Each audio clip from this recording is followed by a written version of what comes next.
Welcome to this channel. Myself Dr. T.N. Devnath, the Doctor of Modern Medical Science, Motivational Speaker and Life Coach. Psychiatry nursing एक बहुत important part है जो इस video में हम बात करेंगे। अगर हम लोग बात करेंगे मेनिया का, जो कि पहला वीडियो में हम बात किए हैं, इसमें यूफोरिक मेनिया है, डिस्फोरिक मेनिया है, इलेशन मेनिया है और भी है। सिम्टम्स हम लोग देखे हैं। मेनिया का कैसे एपिसोड होता है ये भी हम लोग देख चुके हैं। आज हम बात करेंगे कि अगर एक पेशेंट एडमिट होते हैं या फिर एक पेशेंट साइकेट्री वार्ड में आते हैं, देन एक being a student of psychiatry nursing, क्योंकि हम लोग देख चुके हैं साइकेट्री नर्सिंग हो, बीएससी नर्सिंग हो या जीएनएम हो, एमएससी जो मेंटल स्टेटस एग्जामिनेशन जो हम लोग करते हैं बहुत इंपॉर्टेंट होता है even for BSc nursing and GNM nursing. तो अगर आप साइकेट्री डिपार्टमेंट में काम कर रहे हैं तो definitely you have to know something, जो कि आज हम इस वीडियो में बात करेंगे। सबसे इम्पॉर्टेंट हम पहले इस वीडियो में बात करेंगे, अगर कोई पेशेंट आता है तो हम लोग कैसे इसको हैंडल करेंगे। पहले हम लोग देखेंगे जो पेशेंट हैं, whether patient is a violent patient और नॉर्मल पेशेंट, राइट। दोनों का मैनेजमेंट अलग होता है। वायलेंट पेशेंट आपको रेस्ट्रेंट, फिजिकल रेस्ट्रेंट करना होता है, नॉर्मल पेशेंट को हम लोग रेस्ट्रेंट नहीं करते हैं। तो इसमें क्या क्या होता है, सबसे पहले हम लोग तो डिफरेंशिएट करना पड़ेगा कि साइकेट्री में आता क्या क्या है।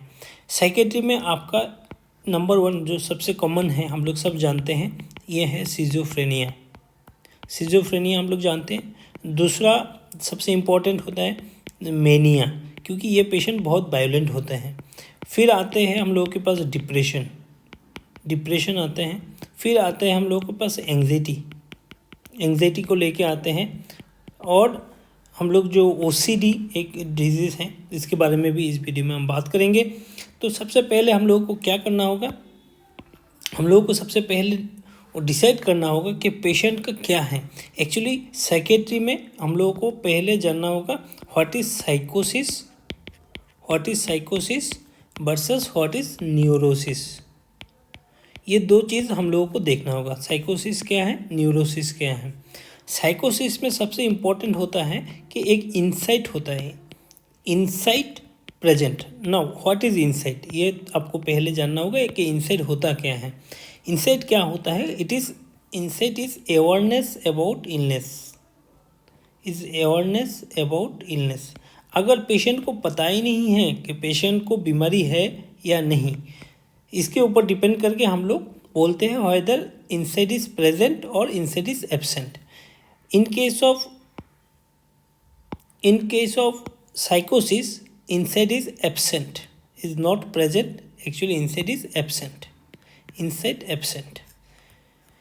Now, patient is aware about his illness or not. ये सबसे इम्पोर्टेंट है, क्योंकि अगर पेशेंट को पता ही नहीं है कि इसको बीमारी है, then you can't give counselling and all. क्योंकि साइकेट्रिक नर्सिंग में बहुत सारा ऐसा काउंसलिंग आप लोग को देना पड़ता है। तो इसीलिए सबसे पहले आपको जानना होगा पेशेंट को इंसाइट है या नहीं। जैसे साइकोसिस में क्या आता है, साइकोसिस में आता है हम लोगों का जैसे सिजोफ्रेनिया एक क्लासिकल एग्जांपल ऑफ साइकोसिस, जहाँ पे इंसाइट नहीं रहता है, पेशेंट को इंसाइट नहीं रहता है। प्लस साइकोसिस में क्या होता है, एक नंबर है, 2 नंबर है हेलुसिनेशन एंड डिल्यूशन। ये 2 वर्ड आप लोग सुने होंगे, हेलुसिनेशन एंड डिल्यूशन। इसके बारे में भी थोड़ा हम लोगों को बात करना होगा। हेलुसिनेशन क्या है, हेलुसिनेशन और डिल्यूशन क्या है, इसमें क्या डिफरेंस होता है, कैसे हम लोग इसको इंटरप्रेट करते हैं। ना अगर हम लोग हेलुसिनेशन के बारे में बात करेंगे, हेलुसिनेशन बहुत सारा तरीका का होता है। ऑडिटरी हेलुसिनेशन होता है, मतलब सेंसरी हो सकता है, जैसे विजुअल हो सकता है ना। Auditory hallucination is most common. Hallucination like hearing voices not heard by others. अगर पेशेंट को कुछ सुनाई दे रहे हैं या फिर दिखाई दे रहे हैं, देन इट इज़, और कोई आदमी को नहीं दिखाई दे रहे हैं, then we call it as hallucination.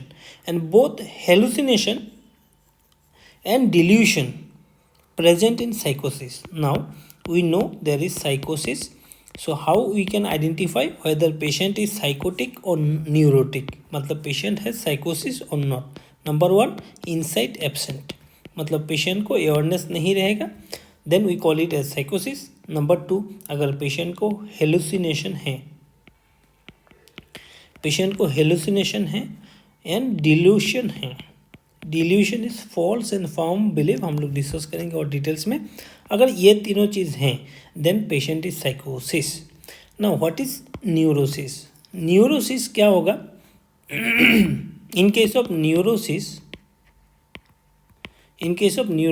insight will be present, there will be no hallucination, no delusion. Most usually neurosis में ऐसा नहीं होता है। मतलब न्यूरोसिस में जैसे एंग्जाइटी, अगर कोई आदमी एंग्जाइटी में है या फिर आदमी डिप्रेशन में है तो इसमें आदमी को पता रहता है कि उसको क्या हो रहे हैं, लेकिन क्यों हो रहे हैं उसको पता नहीं है, लेकिन कुछ हो रहे हैं उनको पता है। मतलब इंसाइट उनका पॉजिटिव है। He always says something that is there is problem in him or her. So insight is positive or hallucination or delusion usually absent. So we call it as neurosis. So first हम लोगों का जो काम होगा whether patient is psychotic और neurotic, इसको differentiate करेंगे। और इसके बाद अगले वीडियो में हम लोग बात करेंगे कैसे हम लोग आगे और डिटेल्स MSc करेंगे, हिस्ट्री कैसे लेंगे। Thank you.